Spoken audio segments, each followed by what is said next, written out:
Hello everyone, in this video tutorial, we will guide you on how to edit home in Google Maps. So let's dive right in. Let's grab your Android phone and open the Google Maps app. Tap your profile picture or initials in the top right corner. Then navigate down to the Settings section. Once you're in Settings, look for an option labeled Edit Home or Work. This might be located directly within the Settings menu, or it could be under a subsection like Labeled. You might see a menu called Labeled instead. If so, tap that and then the three dots next to Home and choose Edit Home. Now you can simply tap the X next to your current address to remove it.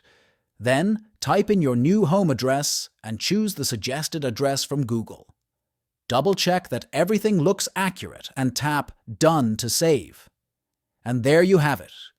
If you find this video helpful, don't forget to subscribe to our channel for more tutorials. Thanks for watching.